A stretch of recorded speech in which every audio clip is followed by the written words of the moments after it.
بسم اللہ الرحمن الرحیم۔ نبوت کے تصور کے حوالے سے جس غلط فہمی کو آج ہم زیر بحث لائیں گے اس کا تعلق نبی صلی اللہ علیہ وسلم کے بچپن کے ایک واقعے سے ہے، جس کی مدد لے کے اور جس کا سہارا لے کے عام طور سے نبی صلی اللہ علیہ وسلم کی برتری اور ان کی سپیریورٹی کو ثابت کیا جاتا ہے۔ یہ بیان کیا جاتا ہے کہ حضرت حلیمہ سعدیہ جو نبی صلی اللہ علیہ وسلم کی رضائی ماں ہیں، ان کی جو فاسٹر مدر ہیں، وہ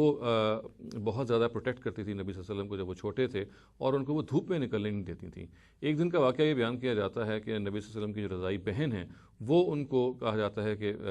دھوپ پہ لے کے نکل گئیں۔ اس پر حضرت حلیمہ سعدیہ کو بہت خفگی ہوئی کہ وہ کیوں اس طرح سے دھوپ میں ان کو لے کے نکل گئی ہیں، تو وہ انہوں نے ان کو تلاش کیا۔ جب ان کو ملیں تو ان کی جو رضائی بہن ہیں نبی صلی اللہ علیہ وسلم کی، انہوں نے تسلی دیتے ہوئے حضرت حلیمہ سعدیہ کو یہ فرمایا کہ میں ان کو دھوپ میں لے کے ہرگز نہیں نکلی، یہ جہاں بھی جاتے تھے ان کے اوپر ایک بادل کا سایہ ہوتا تھا، اور وہ بدلی ان کے ساتھ ساتھ جاتی تھی، جہاں یہ رکتے تھے وہ بدلی رک جاتی تھی، جہاں وہ مڑتے تھے وہاں بدلی مڑ جاتی تھی، گویا کہ وہ بادل کے نیچے پروٹیکٹڈ رہتے تھے، اور وہ سورج کی شعائیں جو تھیں ان سے ان کے جسم کو کوئی نقصان نہیں پہنچتا تھا۔ تو یہ وہ بات ہے جو بیان کی جاتی ہے، اور اس بات کو بیان کر کے نبی صلی اللہ علیہ وسلم کی ایک خاص طرح سے برتری کو ثابت کیا جاتا ہے۔ دیکھیے، محدثین نے اس واقعے کو جیسے کہ نقل ہوا ہے، اس پہ جرا کی ہے اور یہ بتایا ہے کہ یہ اپنی بنیاد میں بالکل ایک جھوٹا واقعہ ہے، غلط واقعہ ہے، اور یہ اس کی کوئی اصل نہیں ہے۔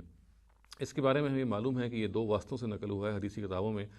طبقات ابن سعد میں یہ موجود ہے۔ ایک واسطے میں واقدی ہیں جن کے بارے میں معلوم ہے کہ وہ جھوٹے ہیں اور لپاٹی ہیں، محدثین نے ان کی بنیاد پہ اگر وہ تنہا کوئی بات بیان کریں کسی خاص پہلو سے تو اس کو وہ ایکسیپٹ نہیں کی جاتی۔ اور اسی طرح سے ایک اور طریقہ ایسا ہے، ایک اور ذریعہ جس میں یہ روایت بیان ہوئی ہے، اس میں واقدی کے بعد معاذ بن محمد بن ابی بن کعب ایک راوی ہیں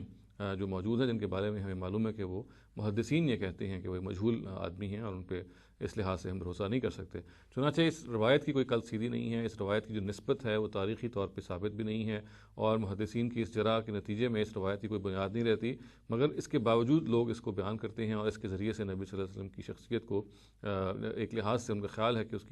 اس کو بڑھ چڑھ کے بیان کرتے ہیں، اس کی جو برتری ہے وہ ثابت کرتے ہیں۔ مسلمانوں کو اس بارے میں بہت متنبہ رہنا چاہیے کہ نبی صلی اللہ علیہ وسلم کو اس قسم کی جھوٹی روایات کے ذریعے سے ان کی برتری ثابت کرنے کی کوئی ضرورت نہیں ہے۔ وہ مقام پہ فائز ہیں، جو ان کی حیثیت ہے وہ ایک مسلم حیثیت ہے، وہ ایک نالج پرافٹ ہیں، اور ان کو اس طرح کے واقعات کے ذریعے سے ان کی حیثیت کو اس طرح سے آگے بڑھانا اور جھوٹے واقعات کو منسوب کرنا، یہ ایک بالکل ناروا رویہ ہے جو ہم مسلمانوں کو اختیار نہیں کرنا چاہیے۔